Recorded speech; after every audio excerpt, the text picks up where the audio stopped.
ने पराए। घर की लड़ाइयाँ कितनी भी हो, लेकिन ये भी सच है कि किसी पर कोई आपत्ति हो तो अपना ही परिवार साथ देता है। भैया, मेरे पीछे पुलिस लगी है, प्लीज मुझे बचा लो। रवि और राज दो भाई, लेकिन दोनों में कभी नहीं पटी। अरे क्या हुआ छोटे, क्या कर दिया तूने? अरे कुछ नहीं भैया, मेरा दोस्त है ना राजू, वो मुझे लेकर बैंक गया था। मुझे नहीं पता भैया कि वो वहाँ बैंक लूटने जा रहा है। मैं उसके साथ बैंक में घुसते ही सीसीटीवी कैमरे में दिख गया हूँ। अब पुलिस मुझे ढूंढ रही है भैया, मुझे बचा लो। राज कुछ सोचता है, फिर कहता है, ओके, तुम यहीं रुको, मेरा एक दोस्त पुलिस में है, मैं बात करता हूँ। तभी वहाँ रवि की बीवी राज की बीवी के साथ आ जाती है। तुम लोगों के घर जब तक पुलिस का आना जाना है, बच्चों को यहीं छोड़ दो, उन पर असर ठीक नहीं पड़ेगा। तभी वहाँ पुलिस आ जाती है। चलो चलो, कौन है रवि, थाने चलो।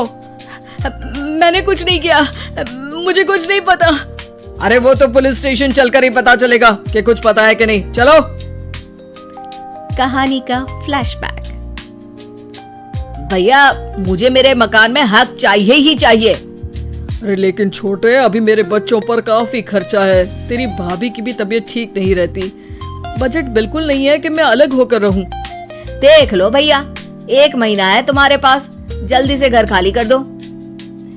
अरे कैसी बात कर रहे हैं भैया, मेरे शरीर में अभी इतनी हिम्मत भी नहीं कि घर को खाली करे। तो क्यों अपना पोषण बेचा भाभी?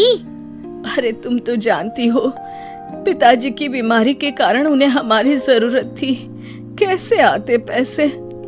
ससुर जी तो बूढ़े थे भाभी, उनकी बीमारी में भी पैसे लगाना कौन सा अकल का काम था? तो क्या पिताजी को मैं मरने के लिए छोड़ देता? अरे रवि, तू तो समझ, पापा को हमारी जरूरत थी, उन्होंने हमारे लिए हर वो काम किया जिससे हमें खुशी मिले। बैक टू रवि, जो जेल में बैठा है। ये मैंने क्या कर दिया था? मैं ना पिता का हुआ ना ही भैया का। मेरे साथ जो हो रहा है ठीक ही हो रहा है। तभी वहाँ पुलिस वाला आता है। रवि, तुमसे कोई मिलने आया है। भाभी, आप यहाँ क्यों आई? पुलिस स्टेशन है ये भाभी। भैया, आपकी जगह मेरा भाई होता तो क्या मैं नहीं आती? अच्छा, ये खाना ले लीजिए, खा लीजिएगा। आपके भैया लगे हैं वकीलों और पुलिस वालों से बात करने में, डरने की कोई बात नहीं। जब आपने गुनाह किया ही नहीं तो सजा भी नहीं मिलेगी। रवि भाभी को देखकर रोने लगता है। घर में साक्षी चुपचाप बैठी होती है कि तभी सोनम कहती है, अरे साक्षी, क्या हुआ, परेशान क्यों हो रही हो?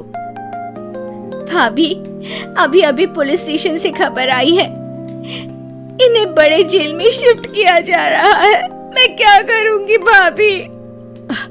रो मत, हम अच्छे से अच्छा वकील करेंगे।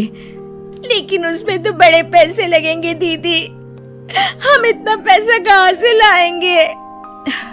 अरे क्यों, ये मकान है ना, और मेरे कुछ गहने भी है। साक्षी की आंखों में पानी आ जाता है। पर दीदी, ये तो आप और भैया की मेहनत की कमाई है। पापा के बाद भी तो हम लोगों का सब खत्म हो गया था। पापा को तो बचा नहीं पाए, लेकिन भैया को जरूर बचा लेंगे, और भगवान चाहेंगे ना तो दोनों भाई मिलकर इससे भी बड़ा मकान खड़ा कर लेंगे। साक्षी। थोड़ी देर में राज वहां आता है। सोनम सही कह रही है साक्षी, पैसों की कमी के कारण किसी भी बेगुनाह को सजा नहीं मिलती। राज एक अच्छा सा वकील करता है। सोनम और साक्षी बचाए पैसे और अपने गहनों को बेचकर रवि का केस लड़ते हैं और जल्द ही रवि जेल से बाहर आ जाता है। रवि राज को गले लगाकर कहता है, भैया मुझे माफ कर दो, मुझे साक्षी ने सब कुछ बताया है। भैया, आपने मुझ पर विश्वास किया, मेरे लिए दिन रात मेहनत की, भाभी ने अपने गहने तक बेच दिए।